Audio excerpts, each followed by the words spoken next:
Coming up on Mountain News this morning, one of the people accused of being a part of the death of an Eastern Kentucky man makes a guilty plea while in court.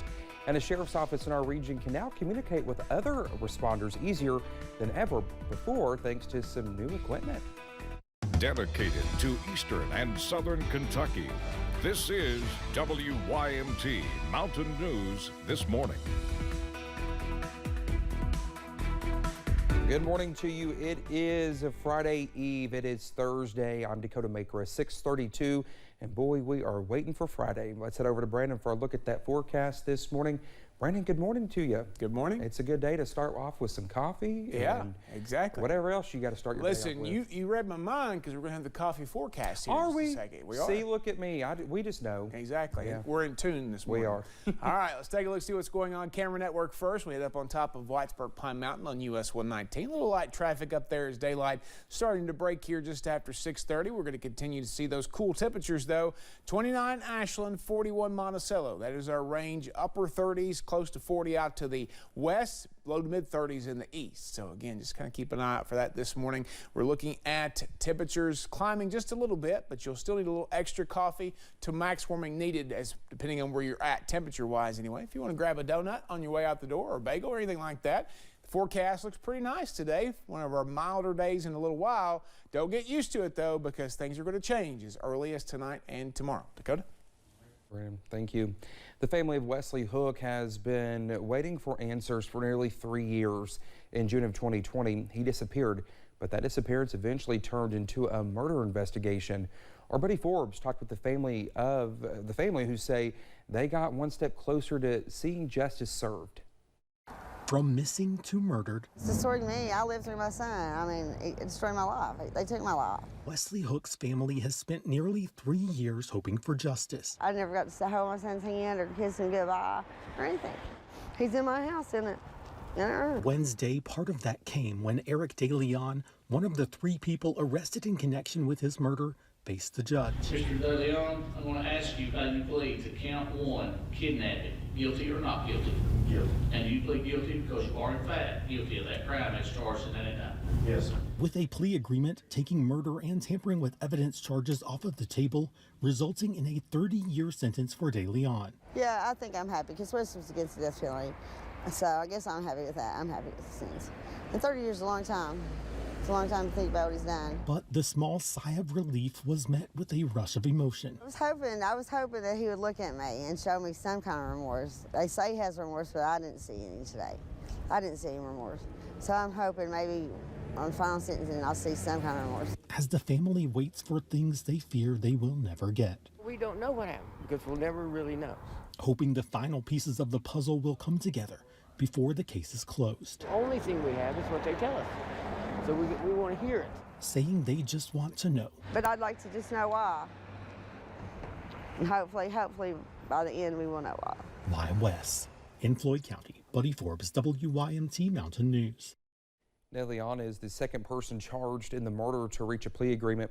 Crystal Williams pleaded guilty to charges of kidnapping and tampering with evidence in November of 2021.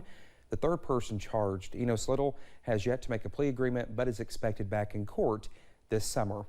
Officials say 3 kidnapped children were found in Campbell County, Tennessee Wednesday evening. Deputies say 52-year-old Douglas Mills drove from Kentucky to Mississippi. He reportedly kidnapped his daughter's 3 children. Mills and 2 other people reportedly broke into the home and threatened the mother with a gun. Mills then left with his grandchildren, who were all under the age of 10. Tennessee Highway Patrol troopers were able to pull Mills over on I-75 in Campbell County, just south of the Kentucky border. 3 people were arrested in total. Officials are working on getting the children back to Mississippi.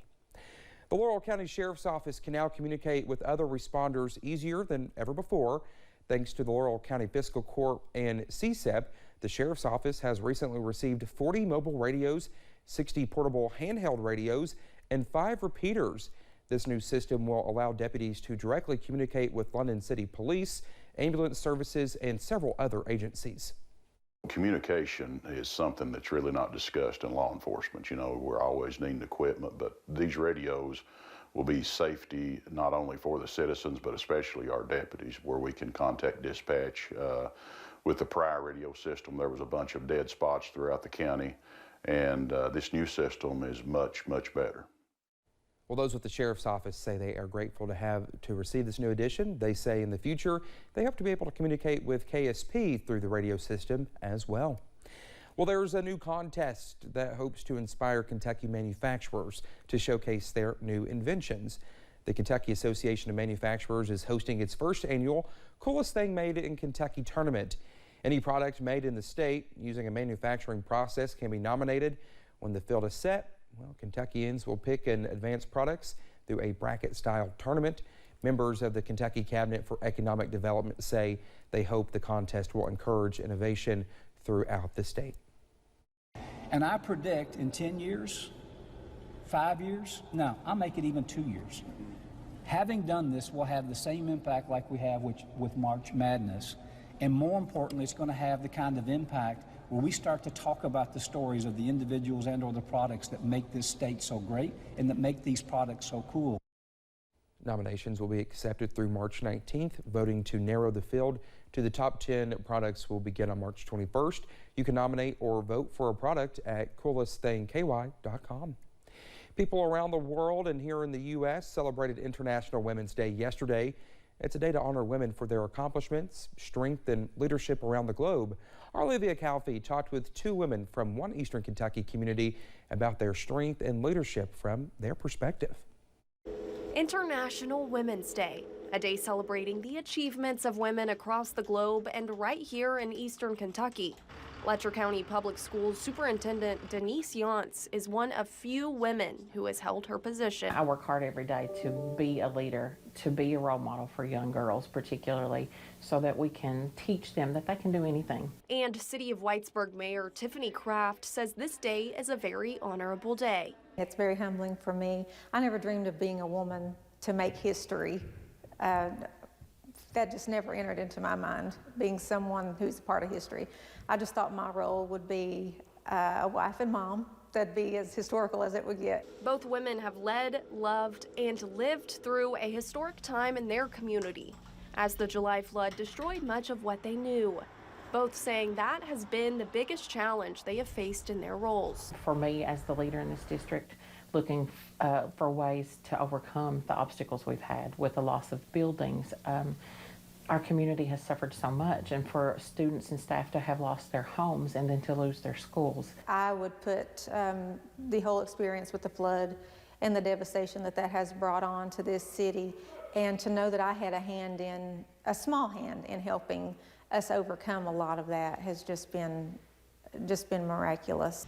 Both crediting the other strong women in their lives for much of their strength. My mother, I had two very strong grandmothers, and teachers along the way. Of course, my mother. I had a very strong mother who supported me in everything that I did. And I'm the youngest of 7 children. I have 5 sisters. Striving to leave a lasting impact. It's always been a male mayor until me, but I have the same vision to see Whitesburg grow and prosper, no matter male or female. I want the best for Whitesburg. Anything is possible. Don't limit yourself. Find something that you love and see how that plays into the rest of your life.